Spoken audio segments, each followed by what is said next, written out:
Buenas noches. Hoy nos acompaña el escritor y periodista Germán Montaca, quien viene a conversar con nosotros sobre una colección literaria sobre nuestra región. Él ha trabajado sobre esto, fue presentada en el marco de lo que fue un nuevo aniversario de nuestra región y bueno, queremos conocer más sobre esta obra. ¿Cómo estás, Germán? Aquí estamos muy bien, muchas gracias, Hugo, muy contento de estar invitado, bueno, por primera vez en este canal de los ariqueños que yo espero que tenga un éxito total. Entiendo que próximamente ya va a ser de una visibilidad mayor, ¿no es cierto? Sí. Sí, estamos haciendo algunas inversiones para tener más potencia en el transmisor, así que más gente nos va a poder ver con más tranquilidad. Excelente. Me han dicho incluso que saber hasta en Tacna. Sí, el transmisor debería llegar hasta allá, sí. Porque es plano para allá, así que Ya. hasta allá vas a llegar.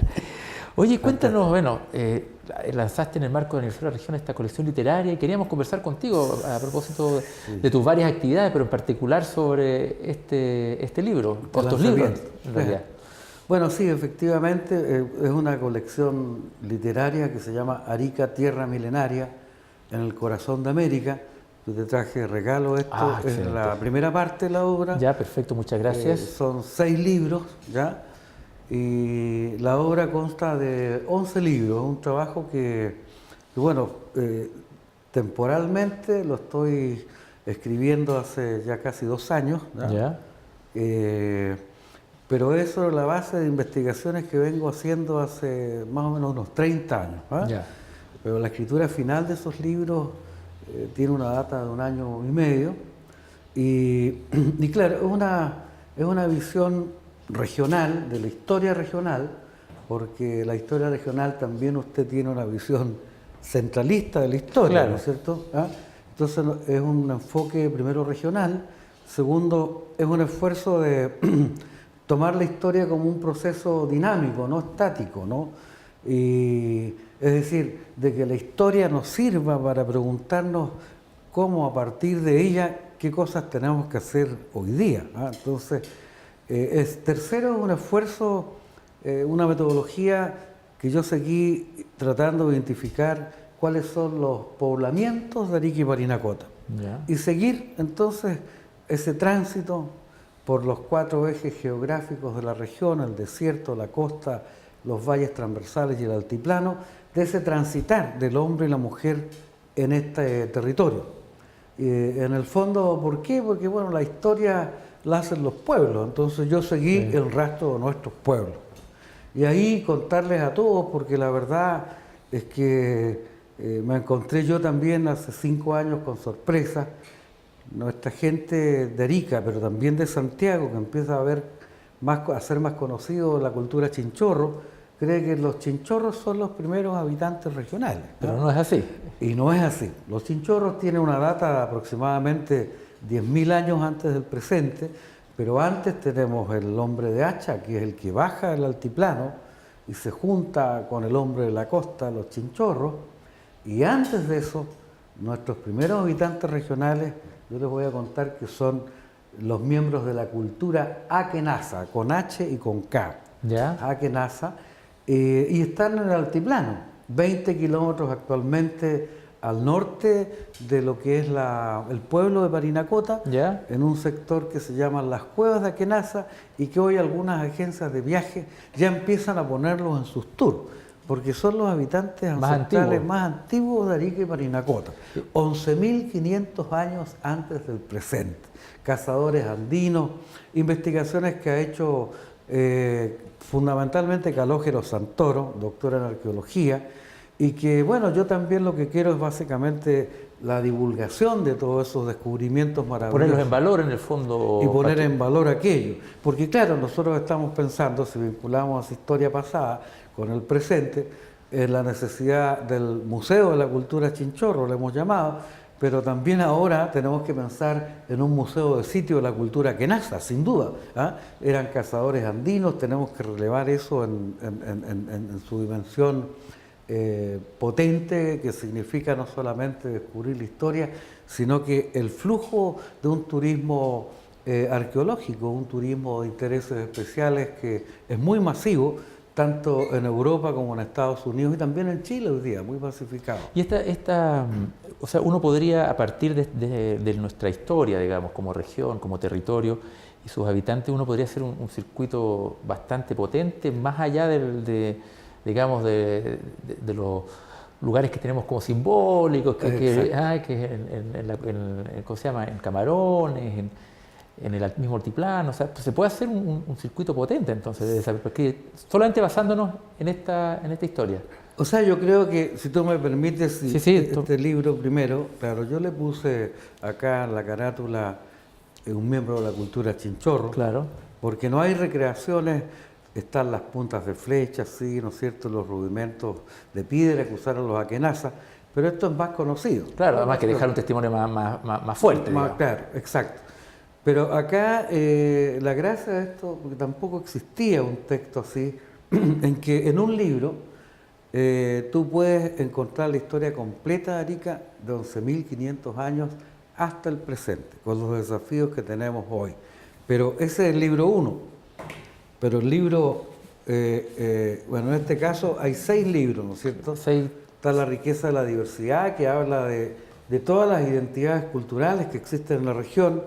Viaje al corazón del tiempo, que es sobre la riqueza legendaria que tenemos, leyendas ancestrales, no solamente aymaras, quechua, del tiempo de la colonia.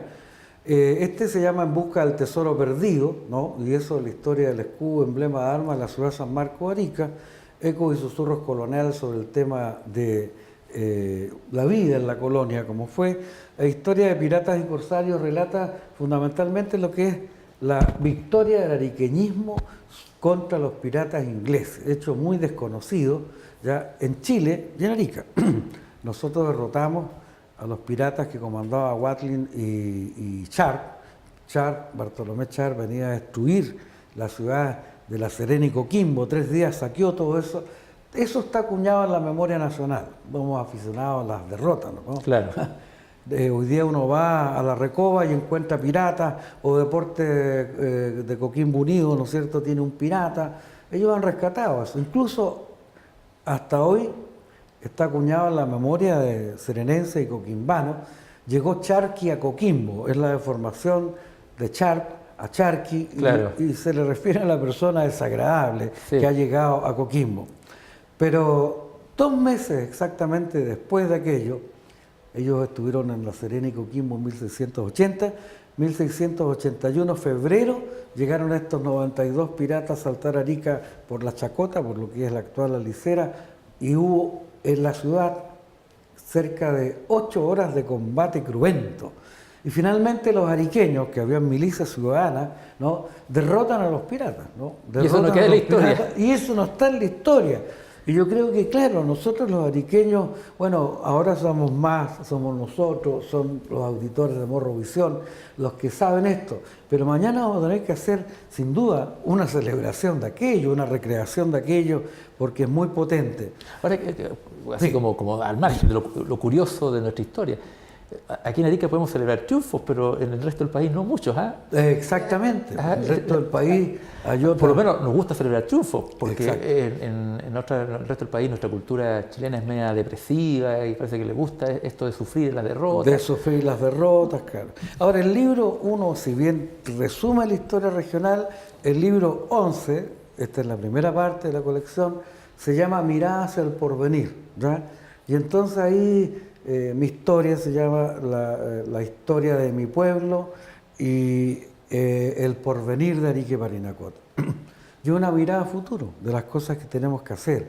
Un poco también a nivel personal, ¿no es cierto? Las interrogantes del devenir humano siempre han sido de dónde vengo, quién soy, para dónde voy.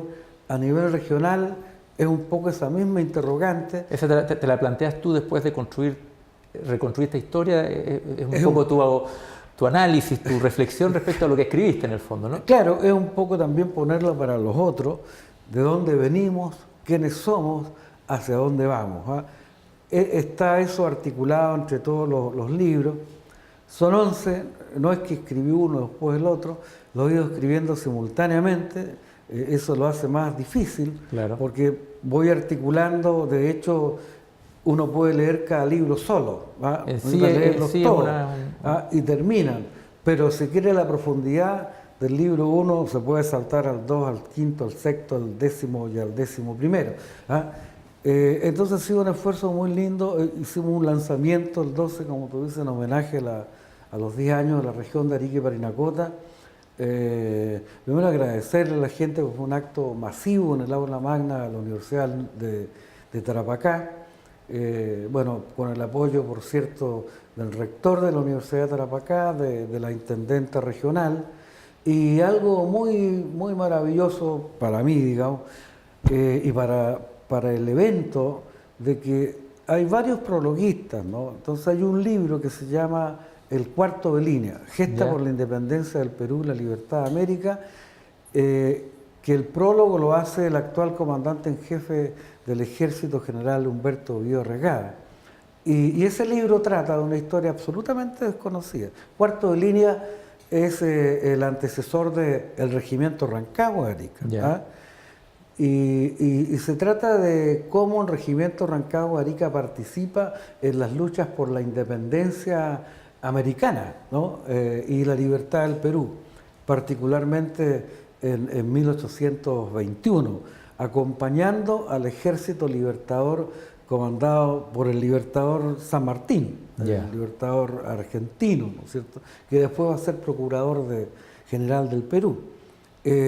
Bueno, y para este evento ya contamos con la participación del comandante en jefe del Ejército de Chile, general Humberto Vío Regada. Por cierto, hizo una locución muy bella de esta historia, ¿verdad?, que además plantea como paradigma nuevo que la historia regional de Arica y Parinacota, como hasta el año 2000 se pensaba, comenzaba en 1880 a los días de hoy. Claro, no es así. Y el nuevo paradigma es que la historia regional tiene 11.500 años antes del presente. Y él afirma aquello, ¿no?, en esa oportunidad, y dice que es necesario recoger toda la historia, ¿no es cierto?, para potenciar justamente el desarrollo de esta región donde comienza Chile, ¿no? Y afirma también el interés, digamos, institucional, en el caso de él, de que esta región se fortalezca, de que esta región, el Estado chileno la toma como una posibilidad muy potente para hacer una suerte de ariete de la política exterior hacia el centro-sur de América, ¿no es cierto? No como hasta ahora, que nos ha comprimido, ¿no es cierto?, que nos ha fortalecido la integración, que nos ha desconectado también al desarrollo nacional, y que de una u otra manera todo esto que gire está vinculado a una nueva política de Estado. Hablamos de aquello también, de que hoy día tenemos en la región el impulso del Plan Especial de Zonas Extremas, y que para mi gusto este proyecto que impulsa la presidenta Bachelet, a todas luces el inicio del término del abandono de Arica. Nadie puede decir ya que estamos en la misma situación que antes, pero es el inicio del término del abandono. Entonces tenemos que continuarlo, por eso que hay uno refrendado hasta el año 2020. Pero junto con refrendarlo y extenderlo, tenemos que girar la política de Estado a una nueva política de Estado, que ponga el énfasis en la integración, en la vinculación al desarrollo nacional y en la descentralización. Bueno, todo esto de alguna forma está plasmado se rescata en los libros, en el final, miradas. Oye, y una pregunta más íntima te quiero hacer. La inspiración para esto. Bueno, tú vienes de una familia de gente que ha estado vinculada a la historia arica y ha rescatado la historia arica. ¿Viene ahí, eso está en tu sangre, en tu ADN, querer rescatar? ¿De ahí viene tu inspiración? Sí.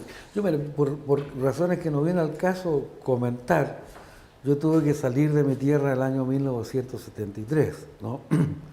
Y bueno, entre medio yo perdí a mi papabuelo, Alfredo Reiteri Cortés, que fue mi guía, es hasta el día de hoy mi guía.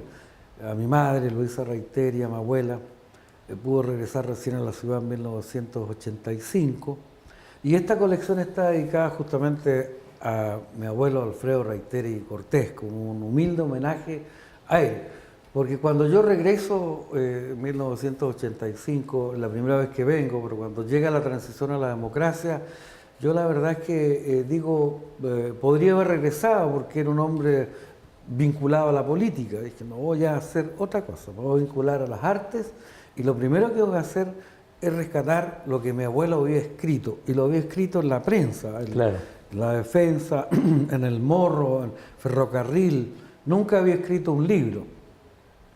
Y me dediqué a estudiar su obra.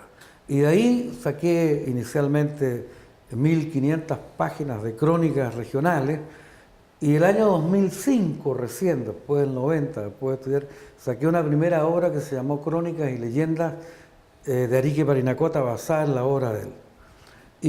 Y sin duda esto, ahora que tiene un basamento originario en él, hay libros como el primero o como el segundo y el último, que hay referencia a él, pero son libros nuevos.